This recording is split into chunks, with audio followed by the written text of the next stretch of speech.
Welcome back, baseball fans. Welcome to another episode of the Vintage Vegas 9 Ball, coming to you from Las Vegas, Nevada. It is the end of February here in 2026. And without further ado, let's get to the Vintage Vegas 9 Ball for the day.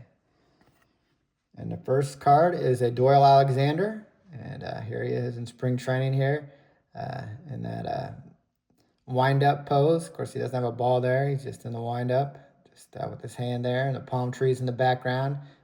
Beautiful sunny day, the clouds in the sky. Of course, there's always clouds in the sky in Florida. And this is a beautiful picture of Doyle Alexander. And he had some great seasons. I remember the Braves trading him to the Tigers late in his career for John Smoltz. And John Smoltz, of course, going to have a Hall of Fame career, and was traded for Doyle Alexander. Here he is in the early 70s. And I think that trade was in the late 80s when the Tigers acquired him for John Smoltz. But this is a nice looking card here. Early in his career, Doyle Alexander. And kind of look at the back here. And the Orioles, that first year with the Orioles, 6-8 record with a 2.46 ERA. So yeah, Doyle Alexander. And yeah, nice looking card. Early 70s tops, Doyle Alexander. Next card is that guy that was traded for Doyle Alexander, John Smoltz. And here he is in the late 80s on the AstroTurf. And this is a Lon John Silver's card. I remember going to Lon John Silver's. That's where we went when we went out when I was a kid. That was my dad's favorite. Lon John Silver's or Pizza Hut, usually. And those two, unfortunately, you don't see those. They've kind of faded out. And but I always love those. I still love those places when you can find them, Pizza Hut and Lon John Silver's. And I remember, I think you got like a pack of 5 cards if you bought one of their meals. And I remember going there, and I had several packs of those cards. I almost had the whole set. I don't know where they're at now today, but I remember getting those as a kid, and looking forward to going to Lon John Silver's to pick these up. And that's a nice picture of John Smoltz. He has those ponies. You don't see the pony shoes too much. Those used to be big back in the late 80s, early 90s. And John Smoltz was a great starter, and then ended his career as a closer. And yeah, just a great pitcher. We'll put him on the Hall of Fame stand now, just broadcasting John Smoltz. The next card is another pitcher, although you can't really tell it by this card. Mark Portugal here. All the pitchers want to be hitters. And here, Mark Portugal, when you're in the minor leagues, nobody knows what position you play. So a lot of these guys pull pranks on the cameramen.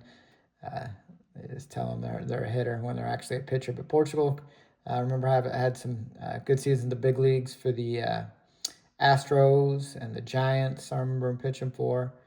And here he is, a Portland Beaver. Of course, the Beaver, great nickname. Everybody loves the Beavers. And yeah, it's a great look of Mark Portugal posing as a hitter, although he was a middle rotation starter in the big leagues for several years for the Astros and Giants. Mark Portugal. Here's another guy pulling a prank, Bryn Smith. Of course, I remember him as a front of the rotation starter for the Expos for many years, but here he is as a Cardinal. And of course, he has that right-handed glove on, posing as a left-handed pitcher. Of course, everybody knows he was a right-handed pitcher and front of the rotation starter for the Expos for many years. And then here he is later in his career for the Cardinals, posing as a lefty.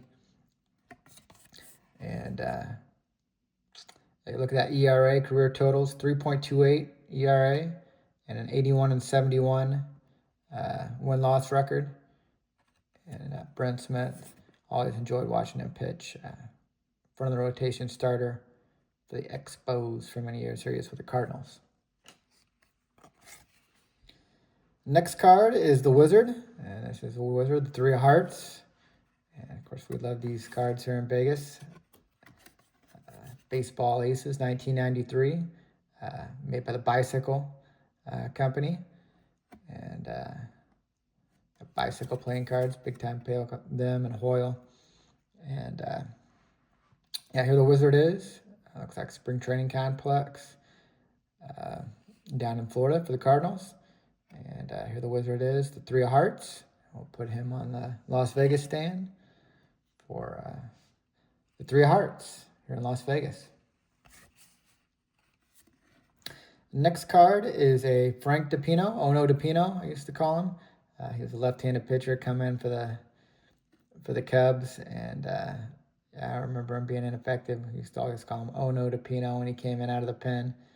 And one of these guys that bounced around. I remember him for the Cubs, the Cardinals, Astros, I believe, and yeah, I think maybe he had one decent year for the Cubs, but then it was pretty brutal. I used to always call him Ono DiPino when he came out of the bullpen.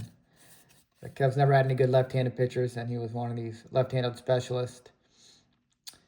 Yeah, you see him, 86 Cubs. He had a 5.18 ERA. And then he had a decent season, 3.15 in 87, and then back to a 5 ERA in 1988. And look, and yeah, 63 games, 102 hits, and in 90 innings pitched. So Ono DiPino, here he is as a Cub in the mid-'80s. We'll put him on the Cub stand. Frank DiPino, left-handed specialist. Next card is Bull Durham, and it's the 1982 Donruss. And it's a nice looking shot of the bull. And it says first baseman. Or he was an outfielder here. I guess the Cubs still had Bill Buckner to play first base when they originally acquired Leon Durham for Bruce Sutter. And played outfield to start his career, and then would move on to be the Cubs' first baseman for several years. And here he is, early in his Cubs career, 1982 Donruss. Leon the Bull Durham. And you see 1981, he hit 290 and 328 at-bats, hit 10 home runs. And yeah, Leon Bull Durham, long-time Cubs first baseman. Put him on the Cubs stand. Next card is Hall of Famer, probably one of the best third basemen to ever do it, Mike Schmidt. Here he is. Looks like he's swung through that pitch, and looks like he might have been way out in front. Looks like Jim Sundberg, Cubs catcher. Looks like back there. Looks like he has the ball in his mitt and is looking at the runners. And of course, the Cubs ball girl in the background. I remember when the Cubs had those good-looking ball girls back in the day. Now they have guys down the outfield lines, but back in the day, the Cubs had these good-looking ball girls, and they would dress them in shorts, and Harry appreciated those ball girls back then, and they would show him on him and Arnie Harris. Arnie Harris, the director of the broadcast, would put him on TV quite a bit, and we always enjoyed watching them. And this is the great Mike Schmidt here. It looks like out in front of a pitch here at Wrigley Field. Of course, he dominated the Cubs at Wrigley Field. Mike Schmidt, Hall of Fame third baseman. And the last card of the day is a Bobby Bonilla. And of course, Bobby Bonilla here, he is a White Sox. And remember, he was drafted by the Pirates, but I think he was left unprotected, and the White Sox were able to scoop him up. And I think I think one of these Rule 5 picks where they didn't keep him on the roster and had to offer him back to the Pirates, and would go on to have a big career with the Pirates. Of course, every January 1st is Bobby Bonilla Day. Of course, he had that long contract he signed with the Mets where he was paid $1 million each year at each January 1st. And I think he's still getting paid on that contract. I think it's either this year or next year that expires. Bobby Bonilla Day, where he gets $1 million every January 1st.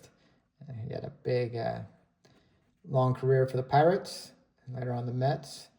And he was a third baseman, or he was an outfielder, but third baseman for the Pirates. And yeah, big time hitter. And Bobby Bonilla, yeah, switch hitter. And here he is, early in his career, as his White Sox briefly. And that will conclude the Vintage Vegas 9 Ball for the day. appreciate you watching. Hope you're all having a great start to this year, and take care and God bless.